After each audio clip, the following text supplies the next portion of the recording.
मेरे कान का ऑपरेशन जो है डॉक्टरों ने बता दिया था कि कान का ऑपरेशन होगा और नाक का भी ऑपरेशन होगा। फिर पहले तो उसने मेरे को डांटा, बोले जी आप पढ़े लिखे हो के भी जो है आप लापरवाही करते हो, बिल्कुल। अब आपकी जो है ना हड्डी गल जाएगी तब आप मेरे पास आओगे। लेकिन नाक का ऑपरेशन तुम्हारा टल ही गया, तीनों डॉक्टरों ने अब बोल दिया, जो कि जबकि प्रसाद खाने से पहले सारे डॉक्टर यही कह रहे थे कि नाक का भी जरूरी है।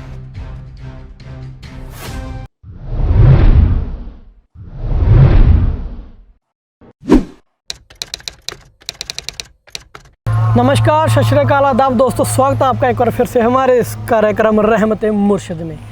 तो दोस्तों, जैसा कि आप जानते हो कि इस कार्यक्रम में हम आपको उन लोगों के साथ रूबरू करवाते हैं जिनकी ज़िंदगी डेरा सच्चा सौदा के साथ जुड़ने के बाद पूरी तरीके से बदल गई, या फिर उनकी ज़िंदगी में कुछ ऐसे करिश्मे हुए जो अगर मेडिकल साइंस में देखें तो नामुमकिन है। तो ऐसे ही कुछ लोगों के साथ आपको रूबरू करवाते हैं। तो इसी कड़ी को आगे बढ़ाते हुए हमारे साथ आज के मेहमान हैं। आइए जानते हैं कैसे उनकी ज़िंदगी में बदलाव आए और वो कहाँ से हैं। तो सर, सबसे पहले आपका स्वागत है हमारे कार्यक्रम में। धन्यवाद सत्याग्रह। तो आपका शुभ नाम क्या है और आप कहाँ से हो? मेरा नाम जितेंद्र कुमार है और मैं पावर ग्रिड पंचकुला में सर्विस करता हूँ। आप पावर ग्रिड पंचकुला में सर्विस कर रहे हो, तो जाहिर सी बात है एक पढ़े लिखे समाज को आप बिलोंग कर रहे हो। तो कितना समय हो गया आपको डेरा सच्चा सौदा के साथ जुड़े हुए? मैं जब 8वीं कक्षा में पढ़ता था, 84 में मैंने नाम लिया था। 84? हाँ जी, परम पिताजी से नाम लिया था मैंने। और हमारा सारा परिवार जो है डेरा सच्चा सौदा से जुड़ा हुआ है। मेरे मम्मी पापा और बहन भाई सभी जुड़े हुए हैं। तो अक्सर हम सर आम कॉमन लाइफ में देखते हैं कि कोई अपने रिलेशन्स में होते हैं, कोई दोस्त मित्र होते हैं, ज़्यादा से ज़्यादा 10 साल 15 साल, हमें उसका पता चल जाएगा कोई ट्रस्टेबल है, कोई नॉन ट्रस्टेबल है। तो उसके साथ जुड़े रहने का आपका क्या कारण है? जब मैं 84 में जुड़ा था तो उस टाइम तो 8वीं कक्षा में था, तो ये था कि भाई चलो जब पेरेंट्स जुड़े हुए हैं तो मैं भी जुड़ गया। लेकिन जैसे जैसे हमने जो है नाम लिया और उसका सिमरन किया, उसके बाद मतलब पढ़ाई से लेके सर्विस लगने तक, सर्विस के दौरान भी मतलब मालिक के अनगिनत करिश्मे हुए हैं जिनका कोई हम जो है ना बयान नहीं कर सकते। तो अगर करिश्मे सुनाने लगे ना तो हमें मतलब पूरी डायरी भर जाएगी। अब लेकिन जो रिसेंटली जो है मेरे साथ जो है, अभी रिसेंटली जो है करिश्मा हुआ, उसमें क्या हुआ कि मेरे कान का ऑपरेशन जो है डॉक्टरों ने बता दिया था कि कान का ऑपरेशन होगा और नाक का भी ऑपरेशन होगा। प्रॉब्लम क्या थी कान और नाक में? प्रॉब्लम ये थी कि फरवरी 2021 में जो है मेरा कान बहना शुरू हुआ। तो मैं पंचकुला में जो है एक बड़े हॉस्पिटल में जो है डॉक्टर को दिखाया, तो उन्होंने जो देखा कि बोले जी आपके पर्दे में छेद है और अभी ये दवाई खाओ और जो ठीक हो जाएगा तो फिर उसके बाद जो है हम अप्रैल में इसका ऑपरेशन करेंगे। कब की बात है ये? फरवरी 2021 की। फरवरी 2021? हाँ जी। ओके। तो मैंने 1 महीना की दवाई खाई तो कान सूख गया। तो उसके बाद जो है फिर बस सूख गया, तो फिर मैं भी आलस कर गया। तो फिर सितंबर 21 में जो है फिर बहना शुरू हो गया। फिर मैं उसी डॉक्टर के पास गया। फिर पहले तो उसने मेरे को डांटा, बोले जी आप पढ़े लिखे हो के भी जो है आप लापरवाही करते हो, बिल्कुल, अब आपकी जो है ना हड्डी गल जाएगी तब आप मेरे पास आओगे। तो मैंने कहा जी अब ठीक है, अब जो हो गया। तो उन्होंने दवाई दी और वो ऐसा हुआ कि 1.5-2 महीने जो है वो बहना ही बंद नहीं हुआ और दर्द भी हो। तो फिर उन्होंने बोला कि अब इसको कान जब सूख जाएगा तो आपका इसका ऑपरेशन करना पड़ेगा, लेकिन उससे पहले आपकी जो है नाक की हड्डी टेढ़ी है। तो नाक की हड्डी टेढ़ी है तो पहले नाक का ऑपरेशन करेंगे फिर कान का ऑपरेशन करेंगे। तो मैंने कहा ठीक है जी, अब तो भाई अब इतना दर्द है तो अब जब ठीक सूखा है तो मैं दोबारा गलती नहीं करना चाहता। तो ठीक है, मैंने बात की, ठीक है। उन्होंने बोला कि ठीक है आप जो है ना दिसंबर में आपका ऑपरेशन कर देंगे जब सूख गया। तो कुदरती क्या कितना खर्च वगैरह बताया उन्होंने फिर इस ऑपरेशन? वो मैंने हॉस्पिटल से जो है हमारा एस्टीमेट भी ले लिया था। लगभग जो है नाक के ऑपरेशन का अकेले का उन्होंने 65,000 रुपये मेरे को एस्टीमेट दिया था। अकेले नाक का? हाँ जी, 6 दिसंबर की उन्होंने डेट फिक्स कर दी और 65,000 का एस्टीमेट मेरे पास आ गया। तो मैं जो है ना अपने गाँव गया नवंबर के फर्स्ट वीक में। तो वहाँ पे जो है मेरी सिस्टर जो है डेरा सच्चा सौदा से जुड़ी हुई हैं, तो वो 45 मेंबर हैं। तो वैसे ही बात चली कि ऐसे ऐसे मेरे कान और नाक का ऑपरेशन बताया है। तो सिस्टर कहने लगे कि ऐसा है कि हम जो है ना पिताजी के वचन करवा लेते हैं। तो मैंने कहा जी अब कैसे कराएंगे वचन? तो फिर वो कहे नहीं जो है ना वो वचन मतलब कोई आप गाइडेंस लेते हो गुरुजी से या कैसे? बस पहले भी मेरा जो है ना 98 में मेरे कान का ऑपरेशन हुआ था।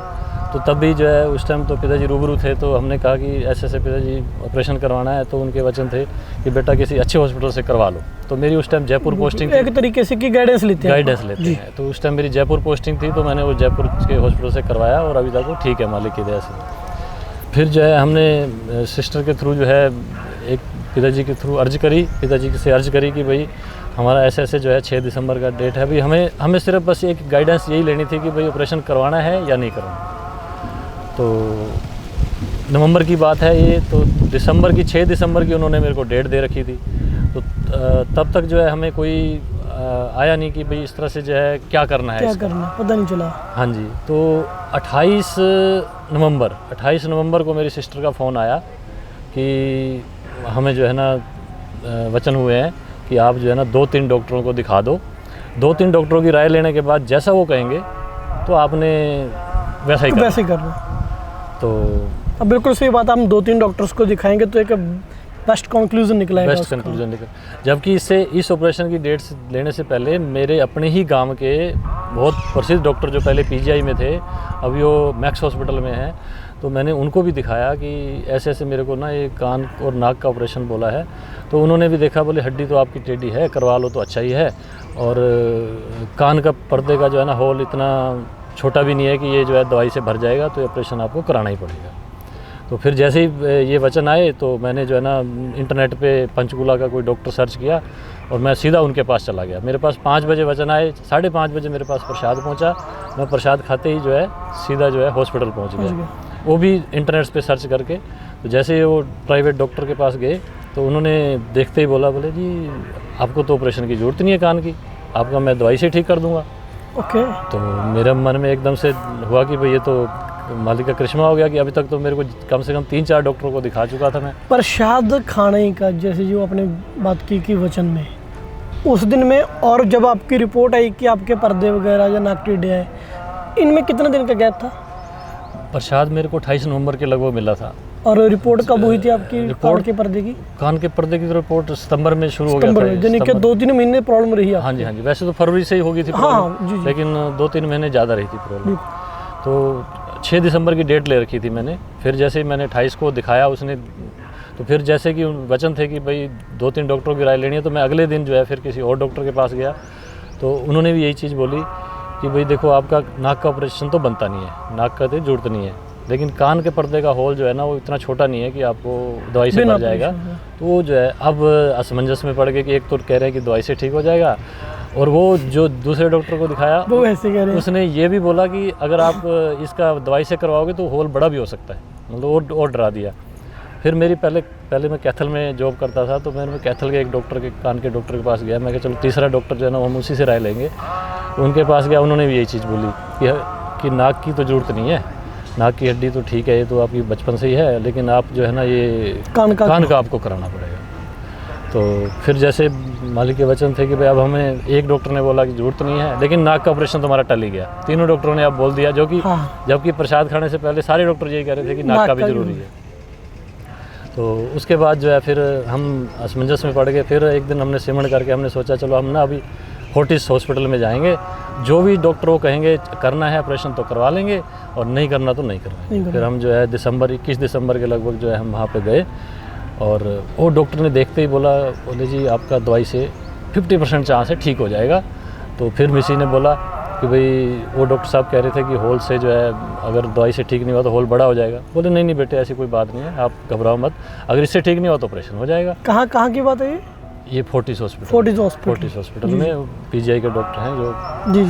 तो उसके बाद जो है उन्होंने बस मेरी दवाई डाली, और वो एक ही बार दवाई डालने से मैंने 15 दिन बाद जब दोबारा दिखाया तो उन्होंने कहा कि ये तो आपके साथ कमाल हो गया कि भाई बिल्कुल पर्दा जो है बनना शुरू हो गया। तो फिर जैसे 2-3 महीने बाद मैंने रेगुलर चेकअप कराया, तो 3 महीने के बाद उन्होंने बोला कि आपका पूरा पर्दा बन चुका है, अब आपको ना तो नाक की ज़रूरत है और ना ही कान की ज़रूरत। ये मालिक की रहमत है। तो मेरे को थोड़ी सी क्यूरियोसिटी है, जैसे आपका कान का पर्दा बना, आपने इतने डॉक्टर से पूछा, जाहिर सी बात है फैमिली को भी ये चीज़ें पता होगी कि ऐसे ऑपरेशन भी हो सकता है, एक टेंशन रहती है घर में। हाँ जी जरूर, दो ऑपरेशन की टेंशन तो बहुत जब पता चला कि पर्दा बनना शुरू हो गया, नाक और कान दोनों के ऑपरेशन रिजेक्ट हो गया एक तरीके से, तो फैमिली का क्या रिएक्शन था? फैमिली तो एकदम से मेरे से ज़्यादा फैमिली को चिंता थी। फैमिली को ये थी कि भाई 2 ऑपरेशन कैसे करेंगे, पहले नाक का कराएंगे, फिर 2 महीने बाद कान का करवाना है। तो फैमिली तो बस एकदम से जो है उनकी खुशी का कोई ठिकाना नहीं रहा, और वो मालिक की रहमतों का जो है हम कभी कर चुका ही नहीं सकते, इतनी रहमतें करी हैं। तो आपके साथ इतने करिश्मे हुए हैं, अपने दोस्तों को भी बताया होगा, तो कुछ यार फिर डॉक्टर्स ने कुछ स्पेशल चीज़ कही हो इसके बारे में? डॉक्टर का बस यही, जब 15 दिन के बाद, मैं जब दवाई डालने के बाद 15 दिन के बाद दिखाने गया, तो डॉक्टर के मुंह से यही निकला कि जब पहली बार जो है ना इस तरह का, पहली बार में ठीक होना, क्योंकि ये दवाई भी जो है 3-4 बार डालने से ही जो है पर्दा बनना शुरू होता है। बोले आपके साथ तो जो है ना ये हो गया कि आप पहली बार ही आपका पर्दा शुरू हो गया, तो ये मतलब है थोड़ी सी आश्चर्य की बात है। तो सर आपका हमारे कार्यक्रम के साथ जुड़ने के लिए बहुत बहुत धन्यवाद। बहुत बहुत शुक्रिया जी, बहुत। तो दोस्तों आगे भी ऐसे ही अलग अलग करिश्मों के साथ, अलग अलग लोगों के साथ रूबरू करवाएंगे आपको, जिनकी ज़िंदगी डेरा सच्चा सौदा के साथ जुड़ने के बाद बदली। तब तक के लिए जुड़े रहिए हमारे साथ और हमें दीजिए इजाज़त। धन्यवाद।